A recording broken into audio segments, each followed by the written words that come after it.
Hello बच्चों, आप सबका स्वागत है धांजी सर फिजिक्स क्लास में। तो आज एक और नए वीडियो के साथ हम लोग शुरुआत करते हैं।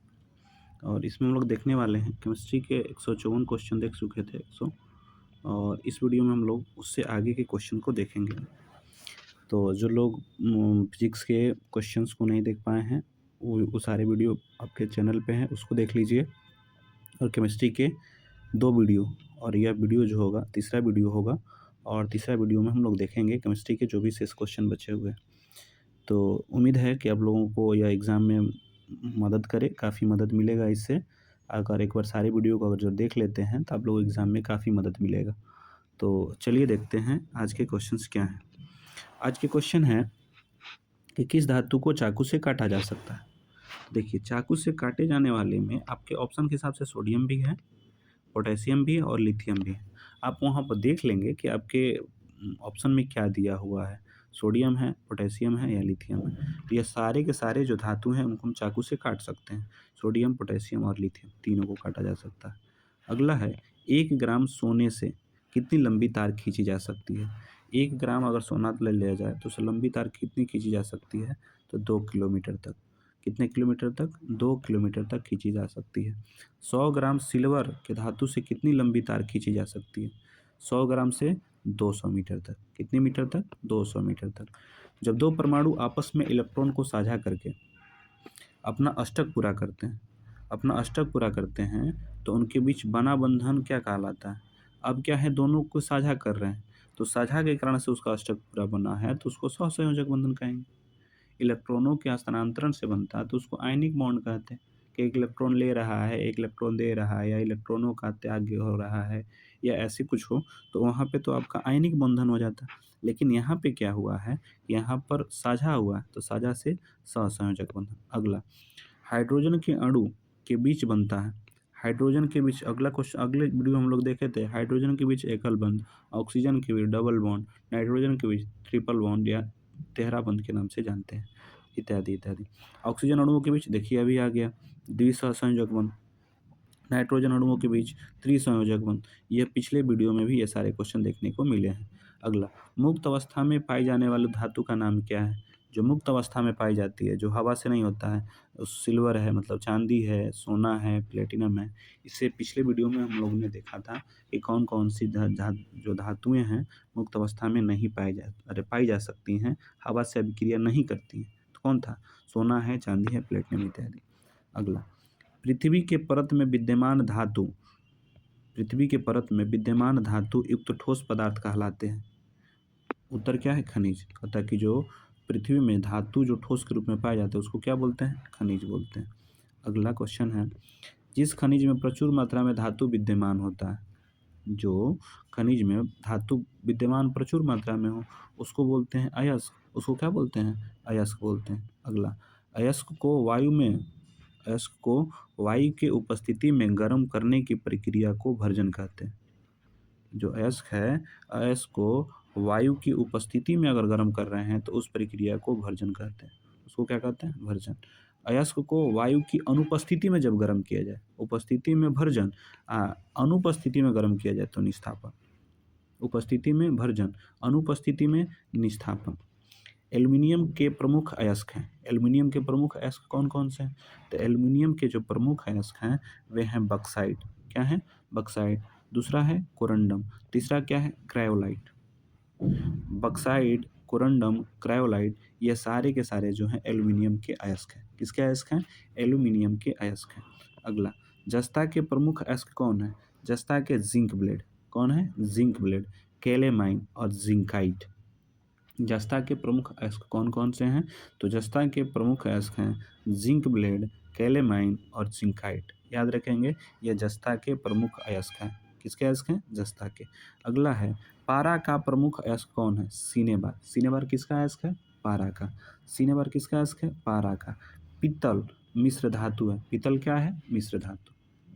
कोई पूछ लेगा कि पीतल मिश्र धातु है और पीतल मिश्र धातु है तो पीतल किसका किसका बना, किस किस धातुओं का मिश्र धातु है?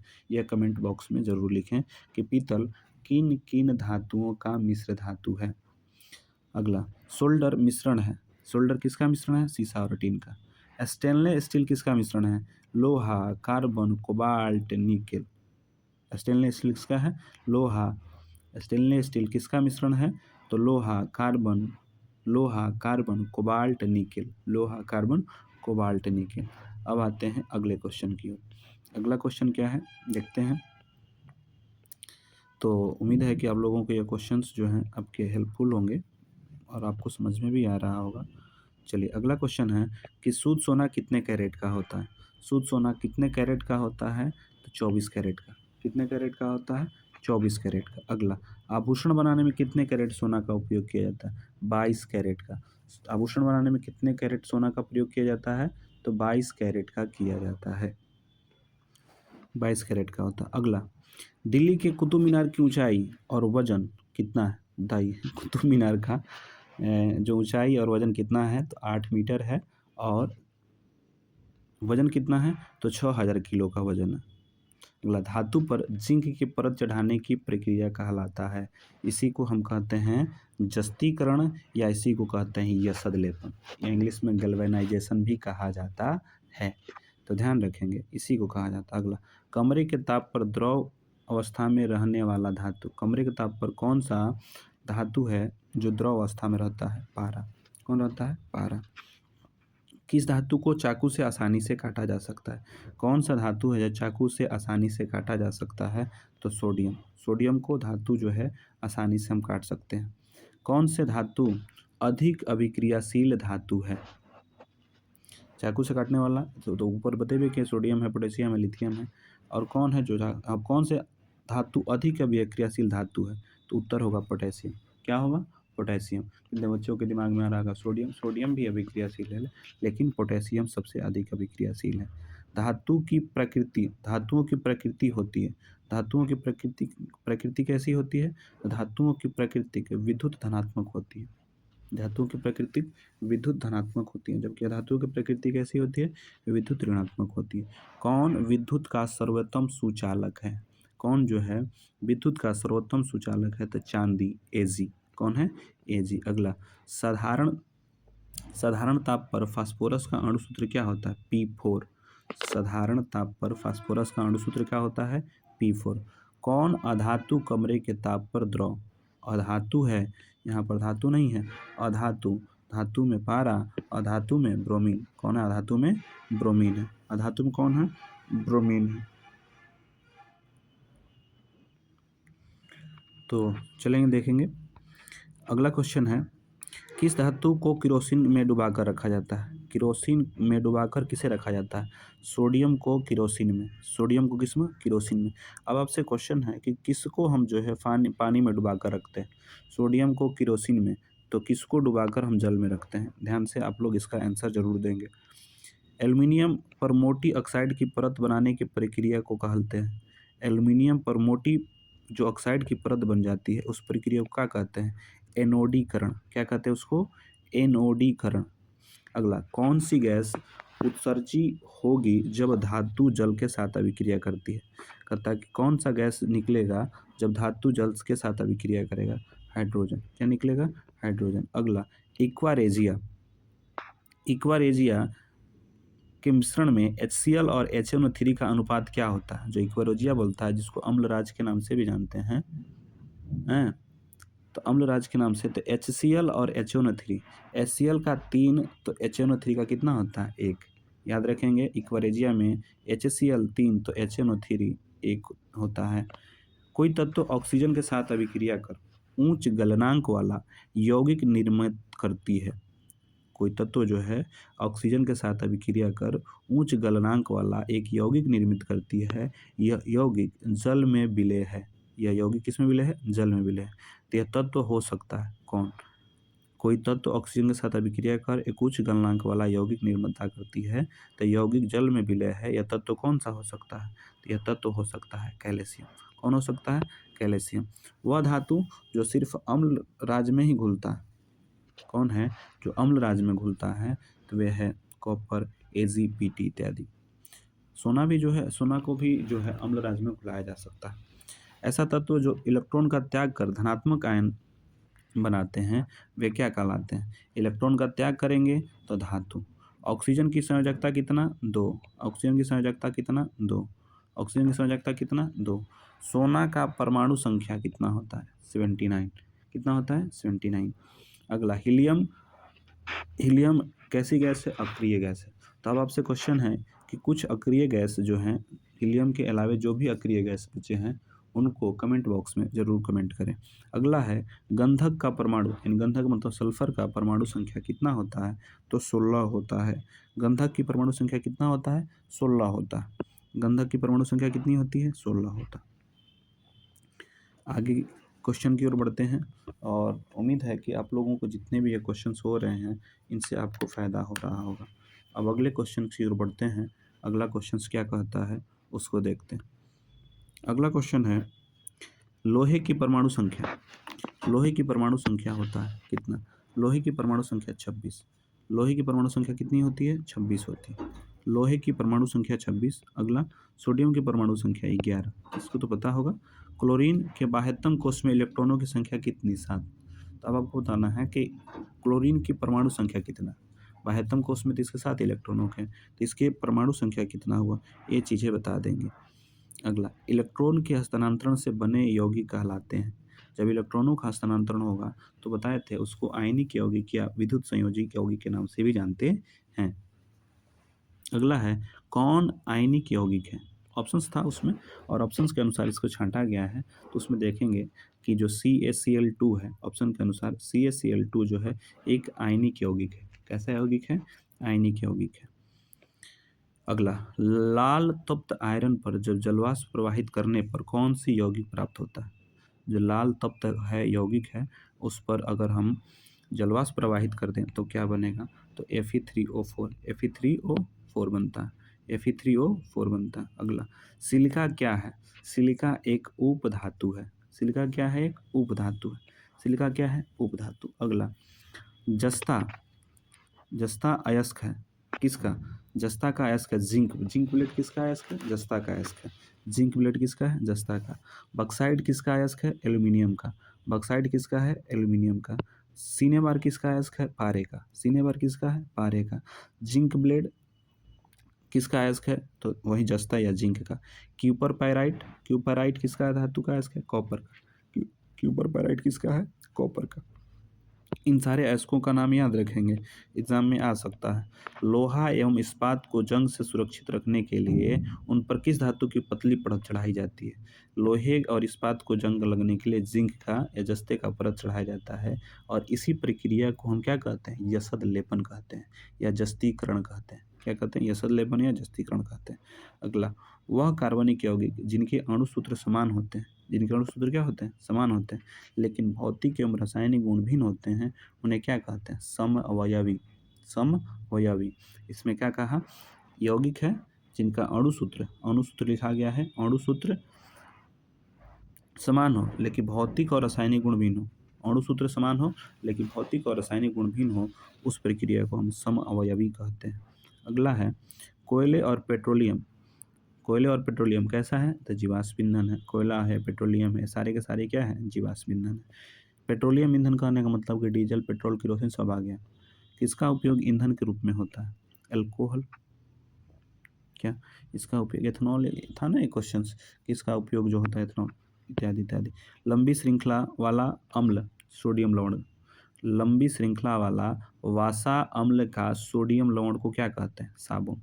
बताएं सर ना कि जो लंबी श्रृंखला वाला जो आवासा होती है उसके सोडियम लवण को क्या कहते हैं, हम साबुन कहते हैं। क्या कहते हैं, साबुन।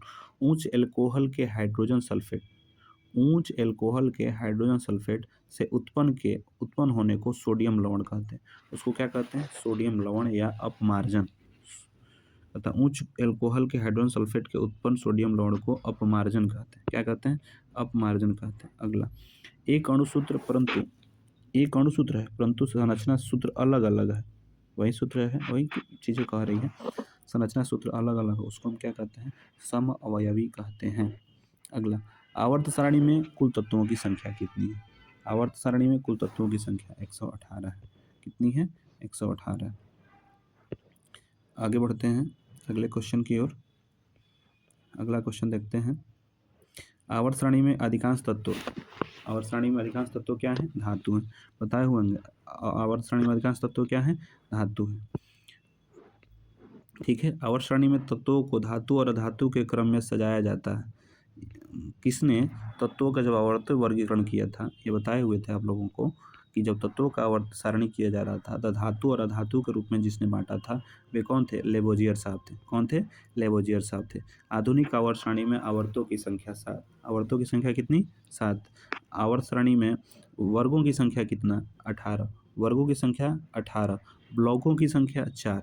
ब्लॉक में कौन? SPDF यह ब्लॉक है। तो ब्लॉकों की संख्या कितनी हो गई? 4 हो गई। आधुनिक सारणी में क्षैतिज कतारों को बताए थे कि क्षैतिज कतारों को आवर्त और उदग्र कतारों को वर्ग कहते हैं। क्षैतिज कतारों को आवर्त और उदग्र कतारों को क्या कहते हैं? वर्ग कहते हैं। क्या कहते हैं? वर्ग कहते हैं। तत्वों के नियम, तत्वों का नियम किसने दिया था? तत्वों का नियम किसने दिया था? वहीं तत्वों के त्रिक नियम को कहना चाहिए था यहाँ पे कि तत्वों को त्रिक नियम को किसने दिया था? तत्वों के त्रिक नियम, त्रिक छूट गया है। तत्वों के त्रिक नियम को किसने दिया था? डोबेराइनर ने। न्यूलैंड का अष्टक नियम, डोबेराइनर का त्रिक नियम, याद है आप लोगों को ना? याद होना चाहिए। तत्वों का अष्टक नियम किसने दिया? अष्टक नियम को किसने दिया? तो न्यूलैंड ने। अष्टक का नियम किसने दिया? न्यूलैंड ने। और त्रिक नियम किसने दिया? डोबेराइनर ने। तत्वों को उनके बढ़ते हुए परमाणु द्रव्यमान है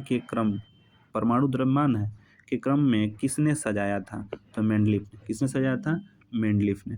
जबकि मोस्ले आधुनिक आवर्त सारणी के जनक हैं, उनको किसने सजाया? उन्होंने किस क्रम में सजाया? तो क्रमांक के रूप में। अगला, आवर्त सारणी का जनक किसे कहा जाता है? तो आवर्त सारणी का जनक, खाली जनक पूछा है तो जनक हो गए मेंडलीफ, लेकिन आधुनिक आवर्त सारणी का जनक किसे कहा जाता है? मोस्ले को। आधुनिक आवर्त सारणी का जनक अगर कहे तो मेंडलीफ साहब को, जबकि आधुनिक आवर्त सारणी का जनक कहे तो मोस्ले साहब हो जाएंगे। इन बातों को जरूर ध्यान रखिएगा। अगला, आवर्त सारणी में किसी भी वर्ग के ऊपर से नीचे आने पर धातु का गुण क्या होता है?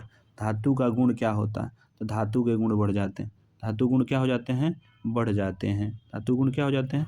बढ़ जाते हैं। आवर्त सारणी में बाएं से दाएं जाने पर, अब देखिए यहाँ बाएं से दाएं जाने पर आ गया। क्वेश्चन क्या है? बाएं से दाएं जाने पर धातुई गुण क्या होता है? घटता है। बताए थे ना कि धातुई गुण ऊपर से नीचे आने पर बढ़ रहा है, तो इधर जाने पर क्या हो रहा होगा? घट रहा होगा। आवर्त सारणी के प्रथम आवर्त में कितने तत्व हैं? आवर्त सारणी के प्रथम आवर्त में कितने तत्व हैं? तो 2। कितने तत्व हैं? 2। अगला, किसने अपनी आवर्त सारणी में भविष्य में आने वाले तत्वों के लिए खाली स्थान छोड़ा था? किसने अपनी आवर्त सारणी को भविष्य में आने वाले तत्वों के लिए खाली स्थान छोड़ा था? तो मेंडलीफ ने। किसने किया था? मेंडलीफ ने। किसने अपने आवर्त सारणी को भविष्य में आने वाले तत्वों के लिए खाली स्थान छोड़ा था? मेंडलीफ ने। अगला, आधुनिक आवर्त सारणी में कौन सा आवर्त अभी भी अधूरा है? जो आधुनिक आवर्त सारणी है, कौन से जो मतलब कि आवर्त है जिसको अभी भी अधूरा छोड़ा गया है? तो 7वां आवर्त को अभी भी अधूरा छोड़ा गया है ताकि और भी तत्व खोजे जा सकें तो उसमें रखे जाएं। आधुनिक आवर्त सारणी में वर्ग 1 के तत्व हैं। आधुनिक आवर्त सारणी में वर्ग 1 के तत्व कौन कौन से हैं? तो वर्ग 1 के तत्व को किस नाम से जानते हैं? बताए थे ना कि वर्ग 1 के तत्वों को क्षारीय धातु के नाम से जानते हैं, वर्ग 2 के तत्वों को क्षारीय मृदा धातु के नाम से, और वर्ग 17 के तत्वों को हाइलोजेंस, और वर्ग 18 के तत्वों को उत्कृष्ट गैस। बोले थे ना कि इन चारों चीज़ों को कम से कम याद रखना है। 1 को क्षारीय धातु, 2 को क्षारीय मृदा धातु, 17 को हाइलोजन, 18 को उत्कृष्ट गैस। अगला, किसी कोष में इलेक्ट्रॉनों की अधिकतम संख्या होती है, कितना होता है? 2n²। कितना होता है? 2n² होता है, 2n²। अगला, आधुनिक आवर्त सारणी में बाईं से दाईं ओर जाने पर परमाणु का आकार क्या होगा? घटता है। परमाणु का आकार क्या होगा? घटता है। आवर्त सारणी में कितने ऊर्ध्वाधर स्तंभ हैं? आवर्त सारणी में कितने ऊर्ध्वाधर स्तंभ, मतलब कि स्तंभों की संख्या 18। 1 पिकोमीटर 10⁻⁻12। 1 पिकोमीटर 10⁻⁻12। अगला, आवर्त सारणी में उदग्र स्तंभों को वर्ग कहा जाता है। हीलियम किस समूह का तत्व है? हीलियम 0 समूह या 18वां वर्ग के समूह का तत्व है। अब पूछ सकता है neon, helium, neon, argon, krypton, xenon, radon, यह सब किसके क्या है? 0 समूह या 18वां समूह।